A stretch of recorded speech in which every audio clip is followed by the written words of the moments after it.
Hey guys, it's been a while, a long while.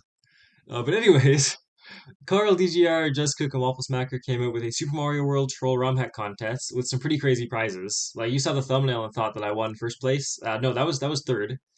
Anyways, yeah, super cool contest though. I'm really glad they ran this. It was a lot of fun to see all the submissions, and I thought it'd be fun to do a creator's commentary for my submission. So basically, you guys can enjoy this hour-long video of me yapping about my whole creation process. And if you haven't seen anyone play the level yet, I'm gonna have some links in the description to playthroughs. So I recommend you watch at least one of those before you watch the video, because I'm gonna assume anyone watching this has already seen and already knows the trolls. It'd be boring if I went and explained every single one of those for people who have seen the levels already. But yeah, so anyways, I hope you guys enjoyed the video. So I kind of want to talk about two things in this video. The first part is just maybe just a little bit of how Lunar Magic, like how this tool actually works for making ROM hacks. And then the second part is kind of troll level design and some of the ideas that go into it. Because I think some people, not that there's only one right way to make troll levels, but I feel like some people still don't really grasp kind of the theory behind it. And like, especially, I just always say it because it's really the essence of troll levels, but the point is always to make the player laugh and anytime that you have a death in the level, it should be funny in some way, I think. Like, I can't really think of any part in this level where the death is like super expected or like making something unexpected doesn't always make it funny, but I think they're all very different, and I tried to make them humorous in some way. This one at the beginning is just a stupid haha gotcha, and you're almost laughing because of how silly it is, like that it's just a map 16 troll, and you just fall through the ground here. But it's like if a whole level is built on those, it gets tiring, right? This is only funny because it's literally the first troll in the level. I wouldn't make pass through ground anywhere else. That's I feel like I could get away with it here, and that was it.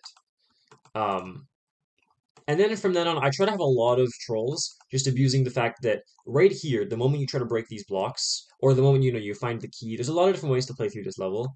But the moment that there's a lot of different ways in this area that you will discover that basically the entire ground is made of turn blocks. And I have several trolls throughout here that just try to play off of that. For example, that when you drop the key down, this block is a turn block, so it drops you down. Like, you could have seen that coming, you knew the ground was made of a bunch of turn blocks. Same with over here, when the shell pops through the ground, it comes back out, you knew the ground was made of turn blocks. Um, and also this one, I'm actually amazed that anyone even fell for this. But yeah, this is just a random turn block here, and I'm like, oh, you got the mushroom. If you try to spin on it, thinking this is ground still, nope, it's still turn blocks. So I just try to have a few funny deaths like that. Also, this one obviously just this makes sure at this point that this is where you should hopefully establish. Oh yeah, the ground is turn blocks. If it was not already clear from here that pretty much every tile of the ground in this level is turn blocks, this is where I'm trying to communicate to the player. Yeah, you can just safely assume this is turn blocks like anywhere. Um, I also tried to make several trolls kind of reusing the same elements so that it was actually kind of funny. I feel like this troll slowly teach you what this is. This is a chuck rock. The first time it's just standing still because it's you spin bounce on it. The next time it's actually an obstacle because it can kill your shell if you go next to it. So you've got to be careful. You can either throw the shell from a distance or jump up next to that block. And then this one's just literally I realized because it bounces when it's in place. In fact, the fact that it bounces while it's in place was a massive annoyance while I was building this level because any troll using it had to have the block suspended over a 1F0 tile, which I should probably talk about. Um, okay, this is all over the place because I want to talk about the level, but I also need to keep talking about how Lunar Magic works. Okay, quick map 16 tangent, and we'll come back to the ideas I'm talking about. So, map 16. Um, the idea is that every tile you can place in a level is in a massive chunk right here and up here. So for starters, you have the object menu. You can grab whatever you want from the object menu. You can place pipes like this, but see, this pipe is made of just a bunch of these tiles. So if I wanted to place the same pipe, I have to close the menu first. But I could just go into map 16, and grab some of these tiles on their own, like one by one, and basically create the same visual, right? It's the same thing. Um, I made sure to use this one is a regular pipe tile. This one is actually a exit enabled pipe, which means you can go into it. So technically, if I wanted to create the same thing, I would need to make sure I'm using the right tile at the bottom here. This tile is the exit enabled one. This is the one Mario can step into. And yeah, so that's how the pipes work. I have to make sure I use the right tile here so Mario can walk into it. These are now two identical objects. This one you can see I can grab the individual pieces of it, but I can still select and move around as one piece. This one moves as one object. It's one thing built together, but yeah, they would function the exact same. There'd be no in game. There'd be no difference between these guys. But so it seems like this is like why would this be useful then, right? But clearly it gives you a bit more freedom. For one thing, you can there are some I don't think there's a ceiling. Like see these tiles here? I don't think these exist as objects, as just as an example. Like there's not really yeah, ceiling has no matches. There's not really any kind of like ceiling you can use in the objects window. You would just have to use these map 16 tiles and create a ceiling like this. So that's what I had to do to make any of these parts where there's a ceiling that goes down. Now, what's cool is you can also, like, these are here for you already, but you can make your own. So I can take, like, any of these blocks. Like, let's say I want to make a upside down muncher. I think I already did this in it. No, I didn't do it. If I want to make a muncher upside down, because I want to have some munchers on the bottom of this, but this looks awful, right? So what I can do is I can just take the muncher, and I can plop it down here into my little area, this little customizable area, and I can click flip Y. And now I have an upside down muncher that I can place. And then maybe as a troll, I decided I want these munchers to actually be safe. I want them to be like coins instead. I want it that you can actually like you go up here and you'll be safe. So I can scroll up and I can find where the coin is. This is the just normal coin that's in every level. It says act as 2B. So I can scroll down and I can click on the muncher and I can put in act as 2B and now this thing acts like coins. So yeah, that's just very simple map 16 overview is that you can create little copies of sprites, modify them, or create copies of blocks, modify them, and change them to be whatever you want. This chuck rock that actually looks like a block is done differently though, because like I said, you can only you can change what blocks look like, but sprites like the objects are different. Editing their visual is a bit different. So, where I was going with all this is that 1F0 is an interesting thing. This it says slope assist tile. So with this tile that I've used here is actually I've made an invisible tile. It's this one. I've made this invisible tile. Right, I took the air and told it to act like the ID 1F0. 1F0 is a tile that normally is just like one of these random like slope components. Like it's just a little tile that goes underneath a slope. I think it's like right here. Yeah, this is actual 1F0. This would go between like some like where is it slope? Like it would go between some slope blocks like this, and it like helps sprites go up the slope. Is really all it does. But if you just use it on its own, it has really weird effects. Most sprites will like freeze or kind of act in a weird glitchy state. So the chuck rocks just stay still. Most other sprites as well will just kind of stay in place. Is this Yoshi on 1F0? Yeah, this Yoshi's also 1F0. Not that he would normally start walking around, he would normally be staying still anyways. But yeah, it's just a nice like tile to suspend sprites if you want them to stay still. Most sprites will stay in place on this, but also the this tile at the beginning that the you put the key on is 1F0, and the key will like slide along it weirdly because if you drop something onto the 1F0 with momentum, it just keeps that momentum and slides forward, which is probably part of how it helps sprites go up slopes. It like makes them keep their momentum. But yeah, so I had to keep suspending these rocks on 1F0 so that they would stay still. Now, here I decided not to, purely because I wanted this bouncing rock to be a distraction, so that you wouldn't notice the orb over here glistening. I also, I don't like, normally when I put an orb behind a bush, you can see a bit of glistening underneath the bush as well. This was kind of a thing in in my previous hack. So this time I made these tiles here priority enabled, or like priority on. So that means that you can basically have a little checkbox for whether a tile goes in front or behind Mario. For example, this tile that you fall through at the very beginning, Mario goes through it, or Mario goes behind it. That's because I have priority on enabled. Also, the reason why the mushroom lands on it but Mario doesn't is because I forgot to mention that Mario will fall through 1F0 tiles. So Mario passes straight through this. That's why Mario can pass straight through the tile underneath this, because Mario doesn't interact with 1F0 at all, which is really interesting. So it lets you make a lot of setups where like you can have a sprite suspended on something, but Mario won't get obstructed by this at all. It's great for like Kaizo hacks, where you want to have a shell and then like a shell suspended in the air you have to grab, but you don't want Mario to be able to stand on the platform that the shell is on. So, anyways, yeah. So I made sure these tiles are priority on, so that they go in front of the orb's little glistens. So you can really only see the orb's glistens at the top of the bush if you're looking closely. But then I also just wanted to have this little guy here to distract you, so you're not really paying attention to the. Because otherwise, if there's nothing here and you just see the bush, you're gonna be thinking about like, oh, I bet there's something behind the bush. Might as well jump over it. But yeah. Uh, so I think that's about all for this level, I think. Um, and then let's go on to let's talk about this level. Actually, I don't think there's much to talk about here either. This was just because of the overworld setup, which I'll talk about more in a moment, actually. Um, One thing I will show for this is actually if I go back to a previous version of the hack, yeah, look at this. These actually used to be vines, and I reskinned them to look like ropes later. And this hack did a lot of like reskinning sprites to look like blocks and blocks to look like sprites, which is not a fun process, to be honest. It's not a great time. With a lot of other resources, sure, but in this hack, I wasn't even allowed to use like the outside of Lunar Magic sprite editors, like let's call like YYCHR, I think. I don't know. I didn't want to download any of the tools, but also it was kind of a fun restriction to work with. It was kind of a mix of both for why I decided to do this rule for the hack. But um, oh, where's the? Oh, I don't have the ropes because this is like the old version. Yeah. So let me quickly hop back to the actual version. Here we go. Okay. So yeah, here we go. This is a test, but these are the ropes. So what I had to do to get these ropes is you can actually open.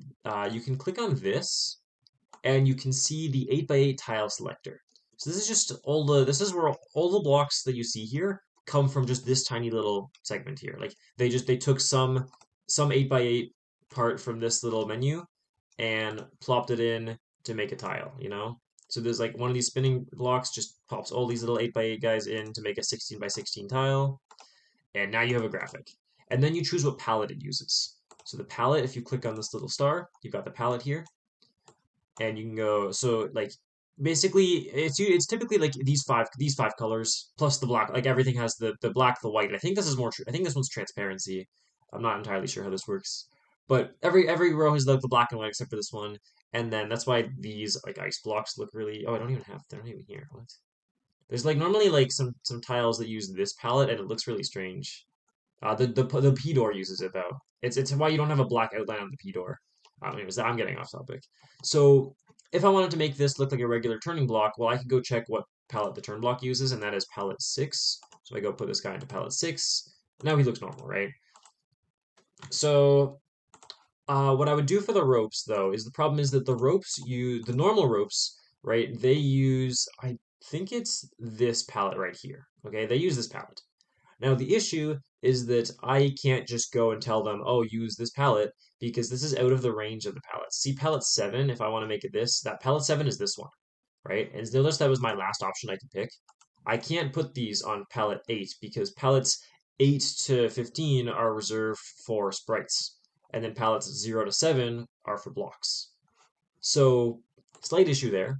So whenever I want to reskin something to look like another tile, or sorry, like whenever I want to reskin a block to look like a sprite or vice versa, I have to basically create a copy of the right palette up here in the block palettes, which can be kind of difficult if all of these block palettes are in use. So I was lucky that in each level I was able to, at least have one palette that I could customize the way that I needed. In this case, I don't. This is normally the green palette, which is used for, I think like a lot of green stuff like vines. Luckily, springs or sprites they use this one, but any kind of like green block, like you can see all the pipes and the vines look a little messed up. See this yellow underneath the leaves? That's because that's this piece here. The vines normally use these three colors. Um, in fact, I think in the very last level, you can see that the vine looks a little bit messed up. If I go to 1F, on this castle level, you can see when the vine grows from this troll, you can see it just looks a little bit glitchy, or like just it's got the yellow on the underside of the leaf. That's because this level had to do the same thing with these ropes. So I've been talking a whole bunch about how I've been setting up these ropes, but you might be wondering what the point was. And I think this is really interesting to see how a troll hack evolves. That originally, right, this level had the vines here instead. It was all the vines. But the situation was that as I was building this level here, ooh, oh yeah, right. So okay, this level was originally built here. I was just scrolling through all the levels trying to figure out what my final level was going to be, and then I stumbled upon this level, and I was like, okay, you know what I want to do? I want line guides. I've never used these before. I thought it'd be fun to learn how to use these and make a level around them. So I was like, okay, let me try using line guides. And the first thought with line guides, based on what I've told you about map 16, that you should maybe you're already thinking about this, but the first thought, right, is that I think what am I right, Potato? That this is it is following a track that you've just mapped 16 to make invisible, and then the stuff that looks like track is just like air or whatever. right, you'd be thinking you could go in and go hop over to map 16 and go grab like a line guide like this, right? And you think you can go take this and then maybe you instead of act as 93, which is this downwards line guide, make it act as 25, so which is air, right? If I hover over now, it says a completely blank tile used by the game to fill empty areas at the level. This is just air. 25 is air. And 130 is solid blocks, fun fact. Or at least that's what I typically use. Those are my two numbers. This is a gray cement block the Mario can't walk through. But not that you probably don't need to memorize those numbers. You can always just scroll up and check. Point is, yeah, you'd be thinking, oh, I can have this fake line guide. Look at this. Now people are gonna have there's gonna be a saw going along, maybe some real line guides, and then it meets this line guide, and you think it's actually, oh, what the heck? Oh yeah, the saw's up to move around. But you've got your saw moving, and you're like maybe up until like here you've got the normal line guide, right? And then here's where the fake one starts. So the saw's going along here, and then suddenly it falls off and gets you because you're waiting down here thinking it's going to go over your head. You can make some trolls like that.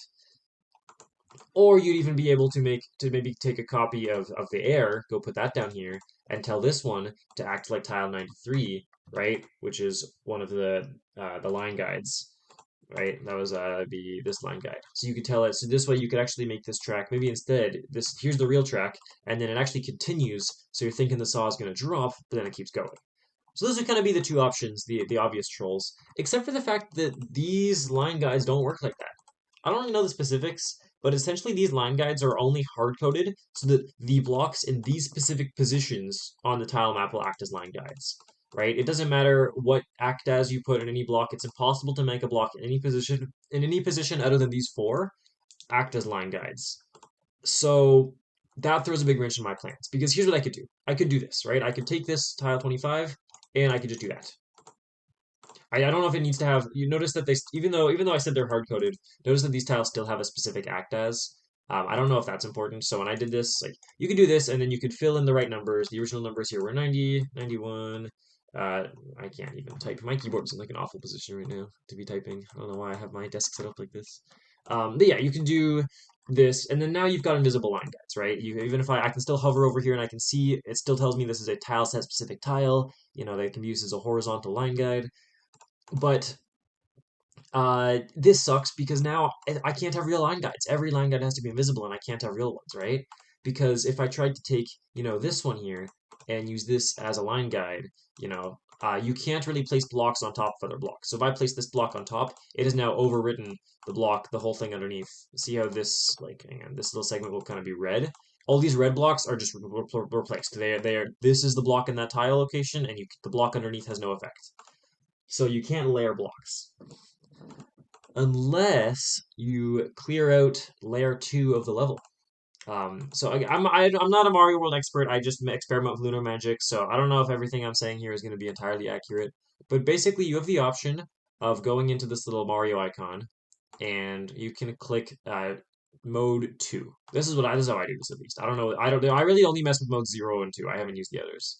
You go to mode 2, and you click OK, and it will tell you changing this level mode will cause lunar magic to replace the image on layer 2 with level data. Because layer 2 has two options. Layer 2 can either store the background or it can store actual level information. Like you can put more blocks on layer 2 as well. And that's how you can layer tiles, like the way I was kind of wanting to here. So I'm going to click yes, and you see the background goes away. It's one solid color now. Now that doesn't look great.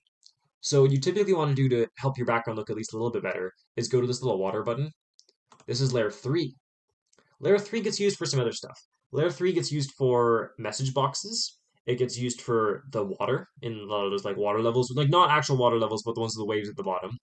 Right? It says you got some options here. You can set layer 3 to have low tide or high and low tides. You can just make it blank, like most levels have it. Or you can do the tile set specific layer 3 typically is like a background. This lets you have a nice background going on. So I'm gonna go tile. I want this tile set specific one. I'll click OK, and see I get these windows in the background. You'll also see they got rid of those crushers because those crushers were actually layer 3. Now, I don't really know how to make the crushers because if you look at this, you can see like the crushers are not, oh no, oh never mind, okay. The low tide water becomes smasher, it becomes the smashers instead if the tile set is 1. Okay, fascinating. This game is so weird sometimes. Um, Sure. I don't even know how to check the actual tile set number. But yeah, so you can see that, but there's some extra background details that are specific to whatever tile set you're on that are put on layer 3 instead. So at least makes the background look a bit less horrible. If I open up my actual troll hack now, right? So I've got those windows are in the background. I gave them a better palette in this. All right, I fixed the background palette a bit so it looks nicer. But now I have layer 2. Right, once you've switched your game mode to 2, now you can actually click this layer 2 button and you can start to place things. You can't really edit any of this layer 1 stuff anymore, but you can start to place your own platforms and objects on layer 2 now instead. And see, it actually layers behind. Layer 2 layers behind the main layer. So what I've done throughout this level is all of these tracks that you can see visually are all layer 2.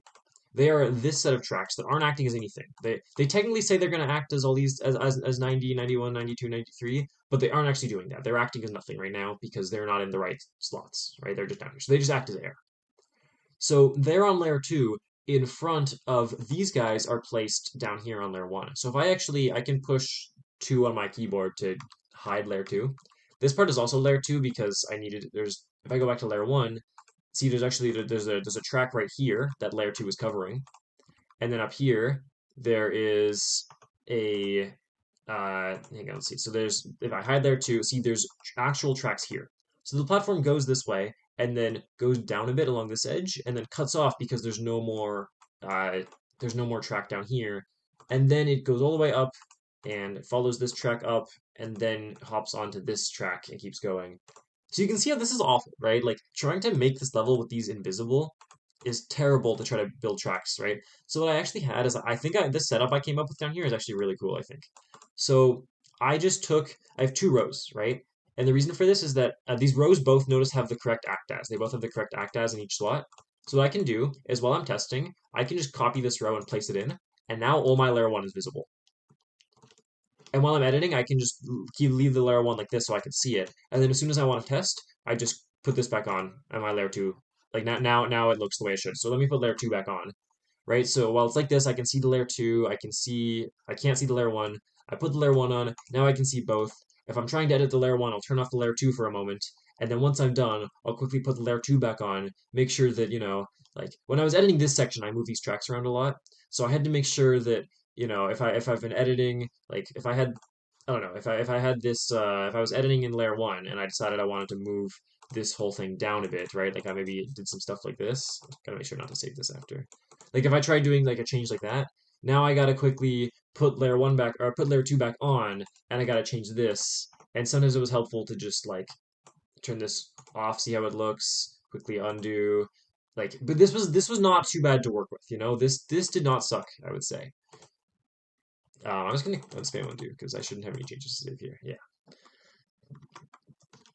So this works surprisingly well, I would say. And then, once I'm done, just go quickly plop this back on for testing. Sometimes I would just test with the tracks on just to see how it looked, or just because I was trying to just test did it work, right? Like the only reason I need to hide these is because I'm trying to like play it myself and visualize, okay, what's the player gonna see here? What are they gonna think?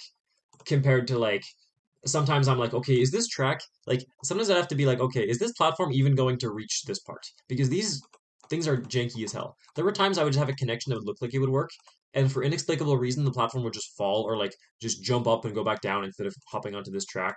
So I just have to try a different combination of these. There's like a lot of ways to make a corner. Just as an example, you can do these two, like that. Sorry, wait, wrong ones. You can do like these two. That's one corner, right? So it's a vertical. Or I can make a corner with this outer one and then this inner one, right? So it's another different way to do it. We got a more horizontal setup this time. Uh, or I could just take the outer one and the outer one up here, and that's a corner.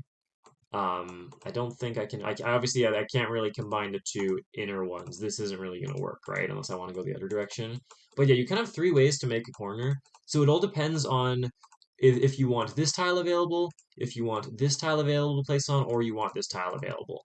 But I think like one of these may just not work. I think maybe they all work, but like I had issues where like seemingly it looks like my thing's gonna work properly, and then one of these combinations would just not work, and I have to try the other. Because that applies for like pretty much any corner, any direction, and a lot of different turns and stuff.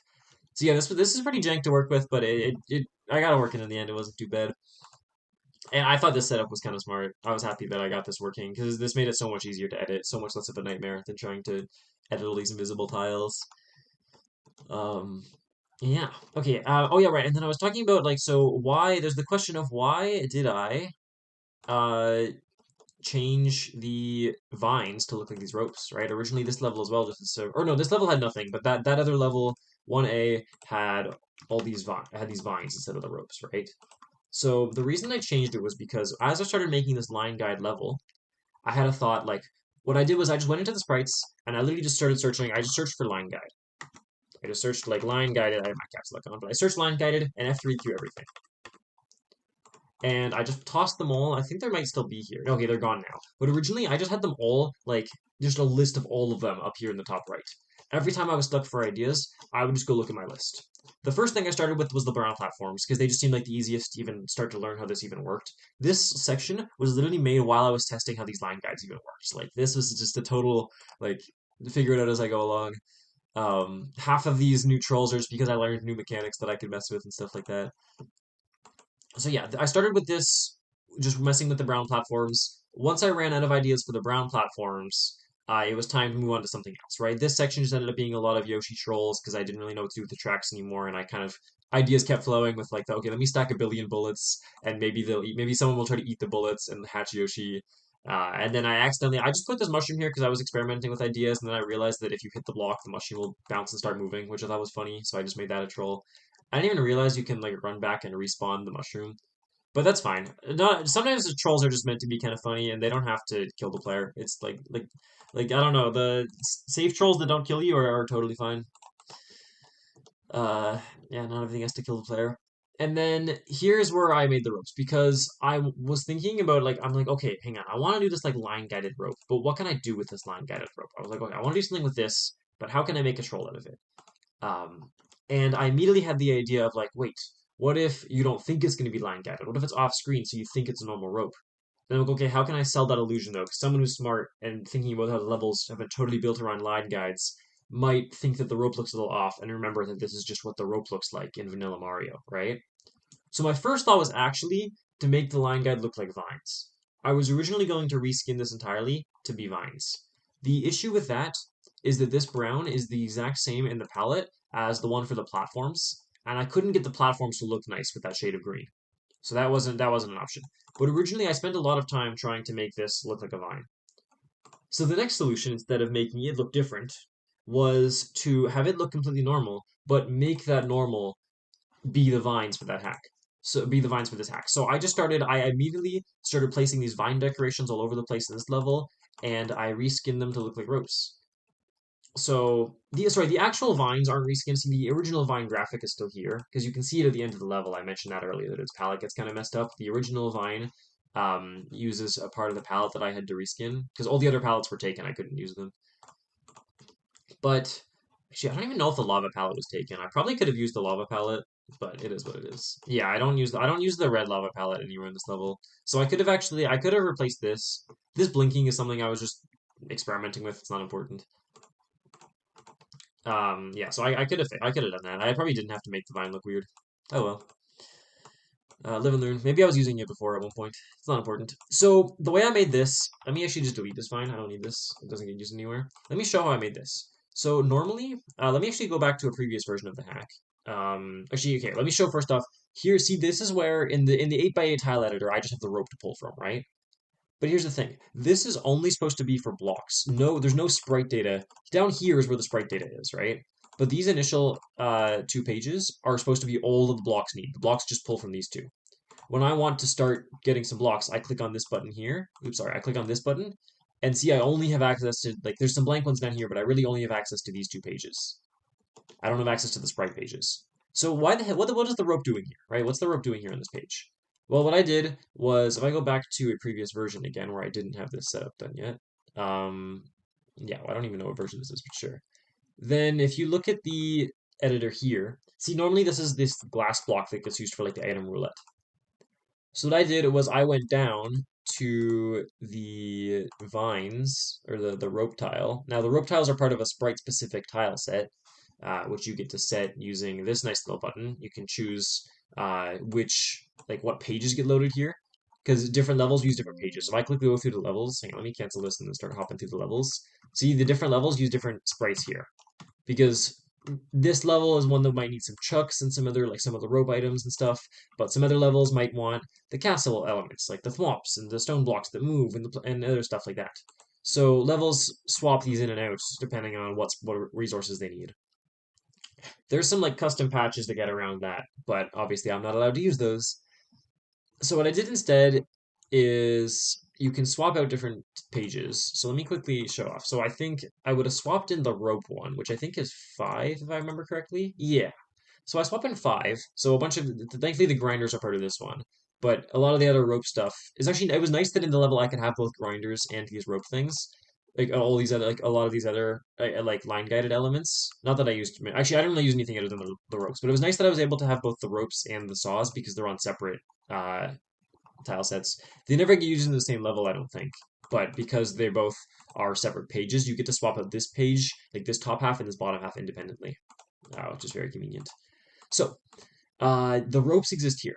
So what I did was I would load in the page that had the ropes, and then I would copy in, I would click this to copy it down here, and then I would go up and I would go to where that glass block was and just replace it with a piece of the rope. Then I'd hop back down, grab this piece of the rope, and go back up and replace that, and then come all the way down, and then I would grab the bottom of the rope and put it there, and then scroll all the way down again and just grab the other bottom. So this way I could fill in what the rope looked like as a block.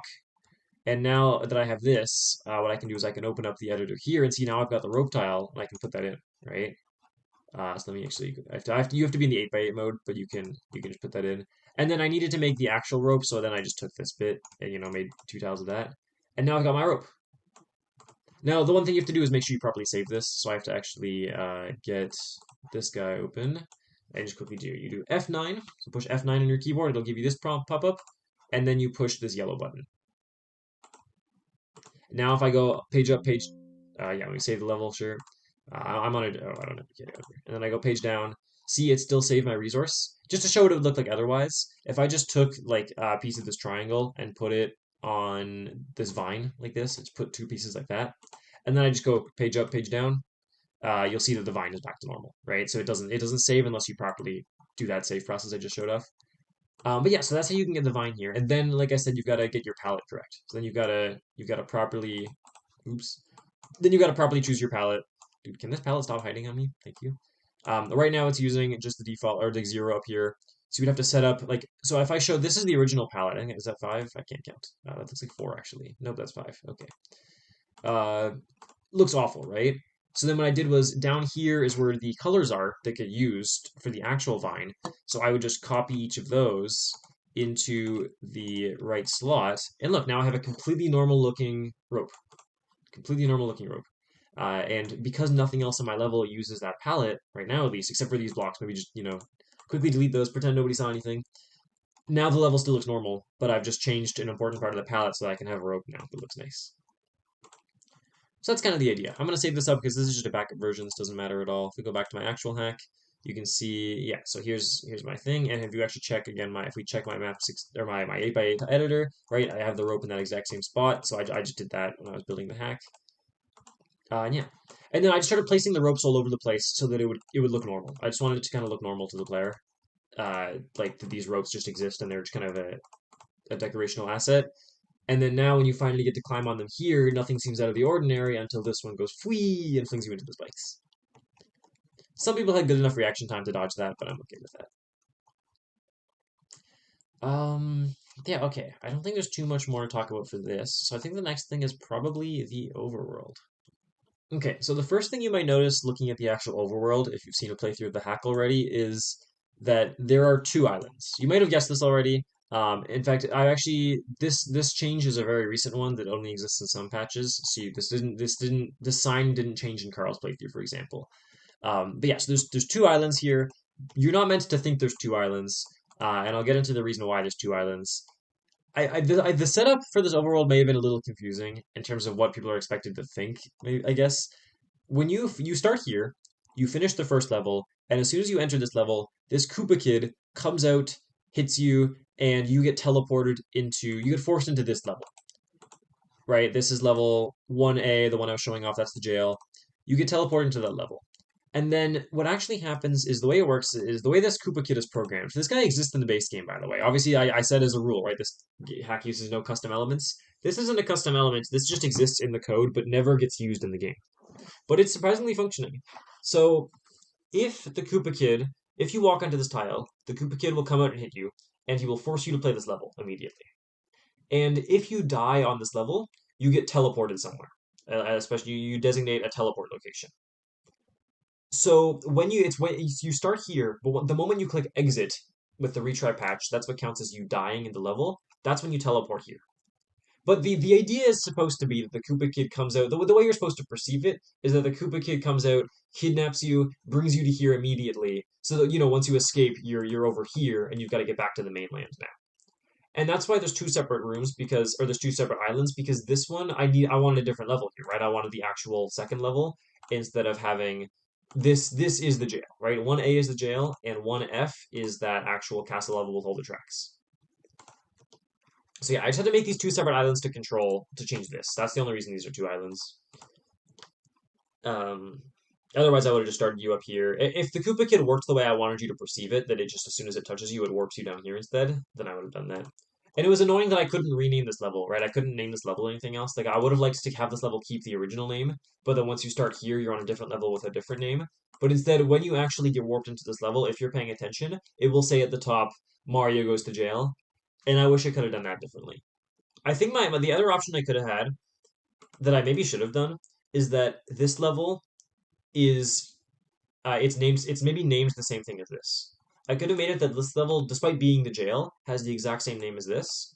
And then once you respawn here, this isn't a playable tile. It would just be a named tile that isn't playable, like the rest of all these ones. All of these have names like for the overworld troll, right? But you can't actually push A on any of them except for the Mario goes P. So I could have made this a similar level, and so you would just spawn here where it says Mario goes to jail. But previously, when you entered this, it would have been saying it would have just been the generic whatever this fortress is going to be named. Instead, I had to do this a bit differently. I put a 3 here, and I named this one Fortress for Real, so that people would hopefully recognize, at least once they get to this island, that it was a different level. But yeah, I don't know. I had trouble making it clear what I was trying to convey with this whole setup. The Koopa Kid, this just seemed like a fun idea because using this, I thought that this made a really good combination with the retry patch, the one custom element I let myself use, because it's I had the idea from the beginning, like when I realized he teleports you somewhere only if you die. I was thinking like, crap, if I use the retry patch, then when you die, you just click retry, so you don't actually get kicked out of the level, and I can't really work with Koopa in any way. But then I realized that, like, wait, okay, hang on. The only way that they could teleport somewhere else is by clicking exit, which they wouldn't normally do. So I built the whole castle with that troll in mind that they would, or the whole like death jail with that troll in mind. That when they die, they would probably just click retry, not thinking, and then there'd be a message box telling them, "Oh, I hope you clicked exit. Not sure why you'd want to stay in the jail. You should probably get out of here." And they'd be like, "Damn it." Uh, yeah, I think that worked really well. I think that ended up being pretty funny. I'm glad with some feedback from Carl, I made the jail a little less awful. I think we'll see how I haven't seen so far at this point as I'm recording this. Only Carl and DGR have played the level, and the other judges haven't. So we'll see how the other playthroughs go. I don't really know what I'm expecting yet. Um, but yeah, okay. So you can actually see, so the other cool thing about the overworld is you can see the paths. And a lot of people will use this for trolls, like maybe it looks like there's a path going from here to here, but instead the path just like starts winding and goes all over the place, right? So you think you're going from here to here, but instead there's like a really long winding path that takes you all the way around and it winds you back to here. And instead you actually had to just push down and then you loop around this way. Like those kind of trolls have been done, right? And I'm like, okay, they were funny once upon a time, but like I think we can do better. So I decided I wanted a way to make this overworld funny without just doing the basic like haha trick path, right? I made great use of paths, but I tried to do something different. I thought that level names are hilarious. The fact that I can just name these tiles something without having to make them real levels, and I can just basically like diss the player like Mario goes the wrong way. I thought had a lot of potential. So I built that, right? This setup was just based on that idea alone of what can I do with funny names. Also, it originally just stemmed from I had Mario goes to jail, and I thought it'd be really funny that you just walk over here and suddenly it's Mario escapes jail, as if it was that easy. You know, you were in jail and you just walked over the fence, you escaped. Good job.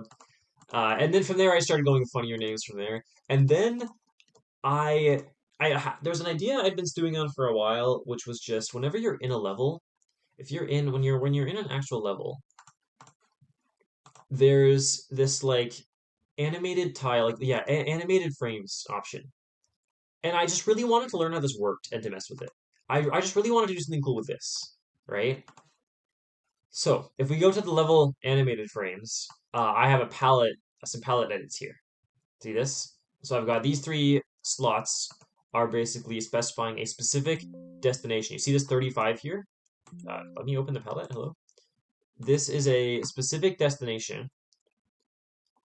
Uh, so okay, now can I open this? Yeah, okay. So you see, I'll kind of highlight in the video which number you should be looking at. But as I hover these, so 35 is this specific blue right here. And then the other ones are editing other stuff, like this one edits 37. You can guess that the second one edits 36. So they they specify a specific color here with an animation. If you set it up this way with trigger POW, then the color will swap between these two different colors, depending on whether or not the P switch is on. Mario Lunar Magic just calls it POW, just as kind of as a mistake. Uh, I don't know if maybe P switches just didn't have an official name when this was created because it was that long ago or what, but yeah, they're called POW in this. Anyways, I can turn on the P switch view, and you can see it turns this yellow. That's just part of what the P switches do now. Is this is just totally a palette change that these colors. Let me get the palette open instead. Just quite simply, these colors in the palette are dependent on whether or not the P switch is active. Uh, Setting this up was a whole other process. If people really want to know about like the technical stuff, like they really want a full tutorial on this, then maybe I can make those if enough people are curious. But for now, I'm trying to make this a bit more of just a general purpose. You know, you guys are just curious video. I'm not going to fully go into the process, but yeah, this is pretty cool. If you really wanted to replicate it, also you can obviously pause the video here and just copy everything you see on the screen. And if you have specific questions, if you have my Discord, hit me up. You know. But yeah, so that's how this works. And then the overworld I think is also hilarious. I love overworld events. I messed with these a lot in my last hack as well, but overworld events are really fun. The way you set these up I will show because specifically because Carl said he doesn't know how to do them. I'm just gonna show off the basics of setting up overworld events, I guess. Let's just remake the P event. Why not? Let's just recreate the P event. So let's do this. I'm going to go to this view. So this is there's two different types of editors here. There's four buttons here, but I only use three of them. This first button is how you place the actual level tiles and these paths and everything. Okay, it's all these and they are on a 16 by 16 grid, right? So you can't like half align a tile, like it has to be on a 16 by 16 grid. Meanwhile, this is the 16 by 16 editor, lets you just edit the stuff underneath. So you can kind of think of this as more of the like just editing the layer one, like the actual ground, the blocks in the level editor, and this is kind of like the sprites because this sprites button is not that important. This is more what I think of as the sprites, and then this is like technically what the sprites are, but there's very few sprites you actually use. The only sprites you really move around are Mario and like I use the Koopa Kid. But typically you would only be setting Mario's spawn location, and most of the other sprites are just not that useful or not that important because you can't really customize the way that they work very well. So this is more of this is like where you place the fortresses and stuff are on like a separate layer that's layered above the ground. That's why you can see the ground underneath them and everything. So this is the layer 2. It's called the layer 2 editor, but it's the 16 by 16 editor, and it's just what the actual visuals look like of the map. So this is you have to use this to create the entire actual physical map aside from the objects on top of it. Your little resource that you pull from is this button here, and you can grab it you got a whole mess of tiles. This always sucks for me to find the right tiles, so I typically try to leave portions of the world map intact, and I just modify them. You'll actually notice that this is like just a very compressed version of what the original Mario World tile map looks like. Like this portion is just identical to what it looks like in Mario World. I just like basically took that island, like the Chocolate Mountain. I don't even know what it's called. I barely played this base game. I just took that like island and just like compressed it like this. This is a very scuffed creation process. And this is just the Yoshi's Island map that you see when you go to the P-switch tower, like when you go or when you go up the when you climb up the ladder and activate the P-switch palace. Like this is the view that you see when you're up at the top here. It's that version of the island instead of the being this one. And that's what I use for this. I just didn't really feel like actually putting together any complicated island shape. It's always just a bit of a process. It takes some time. And I was on a bit of a time crunch. I made most of this within about a week and a half because that's when my exams finished. And I was like, man, is it even worth making anything for this contest? But I decided I would try to grind something out. So yeah, I'm glad I did because this ended up going really well. I'm very happy with this. Again, prizes aren't out. I have no idea if I've won anything yet, but yeah, who knows? I'm hoping for the best. Okay, so where was I going with all this? Right, Overworld Events. So, uh, you click on this is your event editor. Okay, so this is the layer one event editor, but I've never used it. I think it's used for like making tiles get revealed, but I don't know how to use it, and I usually make tiles get revealed a different way. There's two ways to do it, as far as I'm aware. I don't know if this is necessary. Like I have a way to reveal tiles with that I did where that makes this definitely not necessary, and I don't know if it's necessary for any other weird techniques, so I've never used it. This is how you make visual changes to the map.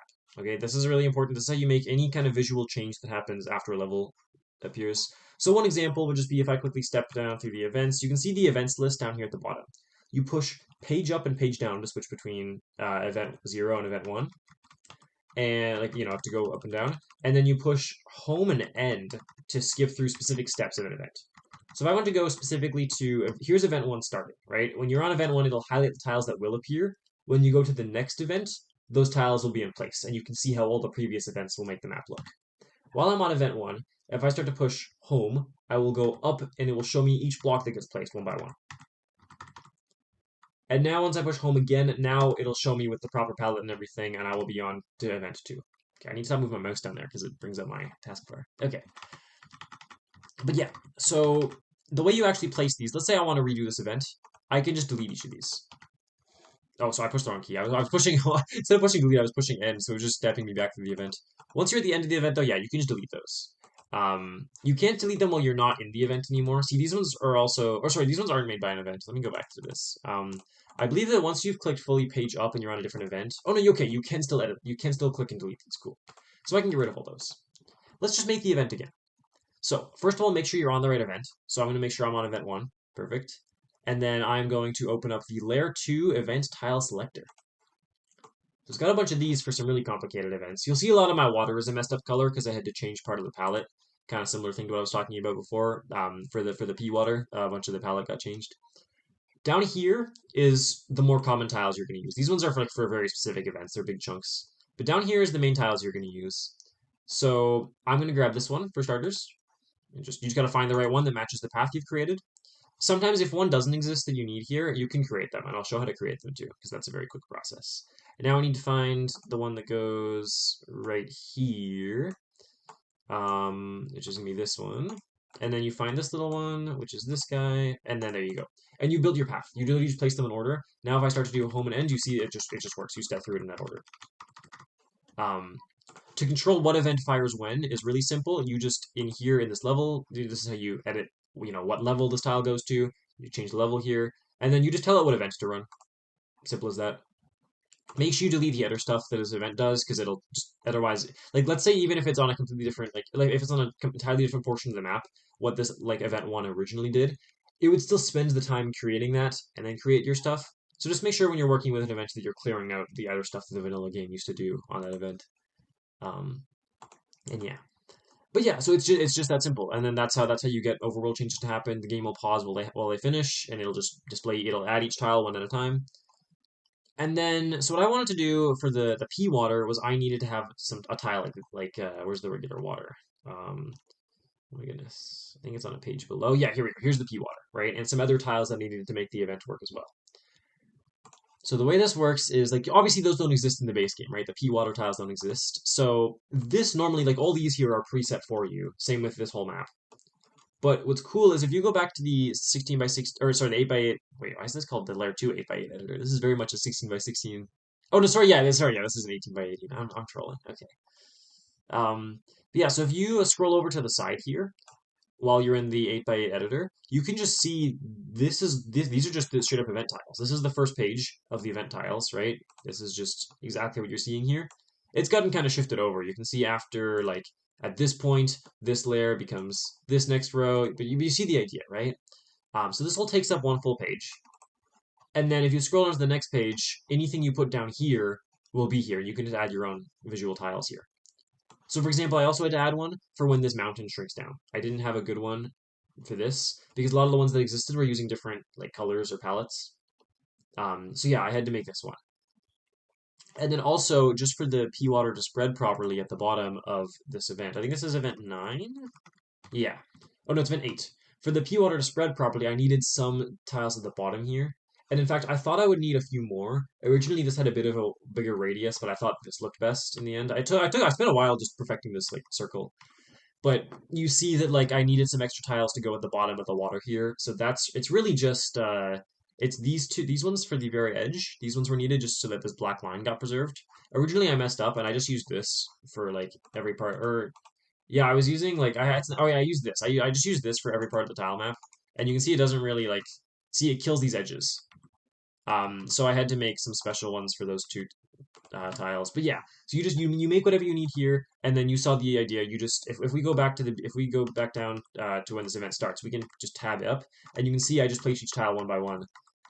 And I would have just gone through this with the same process that I just showed with that event earlier, and that's it. It'll just reveal those tiles one by one. So yeah, really simple process.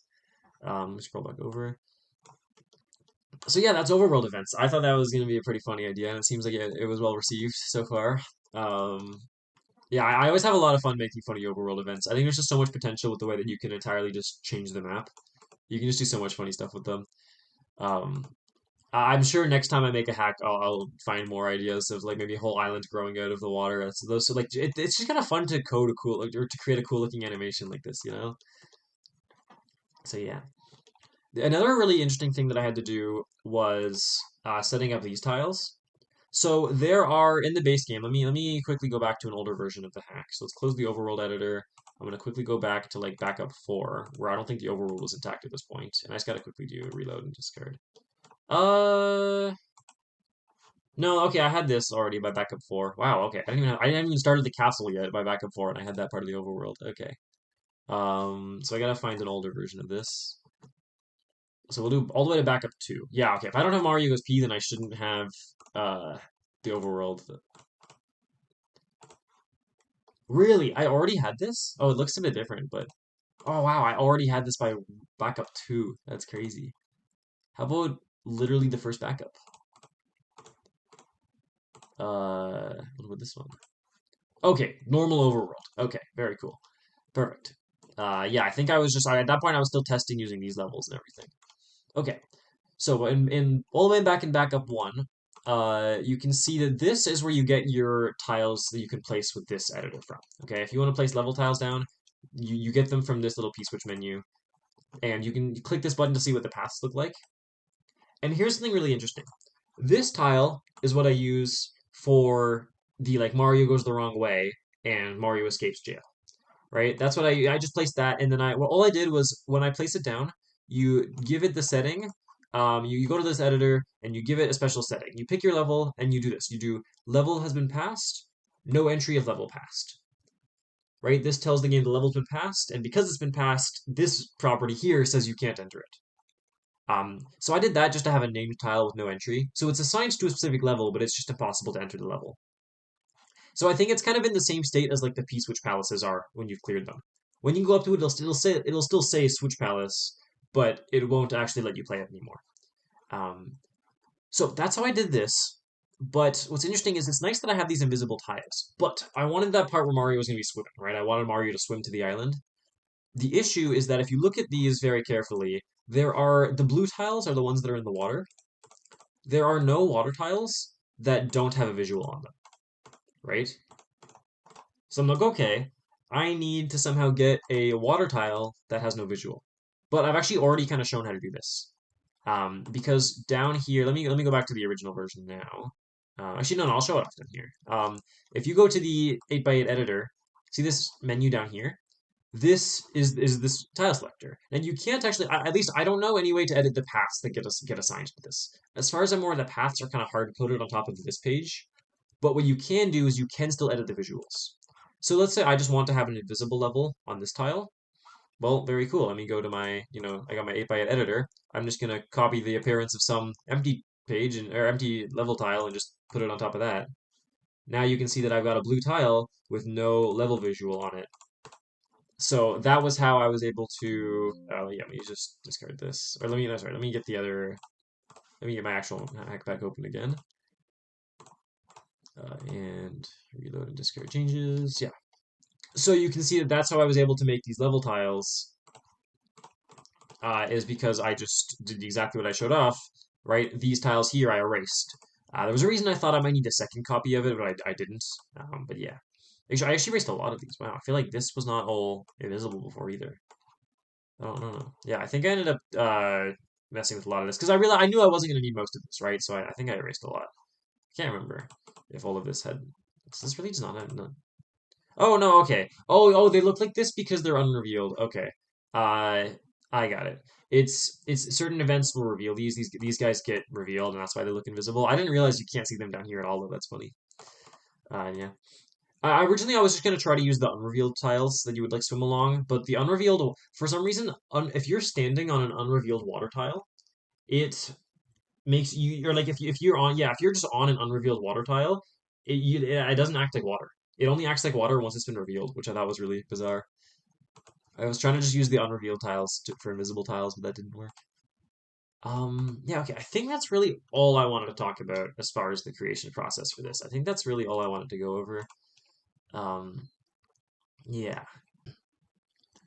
So I'm watching this back now, and I think it's hilarious. I said that's all I want to talk about after about an hour of yapping about this stuff. I mean, it was more than an hour. I had to trim things out.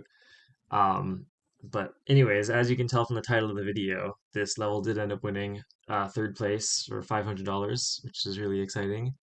And a lot of that is thanks to everyone who watched those streams and gave it high votes. So just wanted to say thank you, and just thank you to all the streamers for hosting this contest. And I'm glad everyone enjoyed. I think that's everything for me. So hopefully, when the next contest comes out, I'm hoping to make another entry. Um, so you can look forward to that. And that's all. Bye.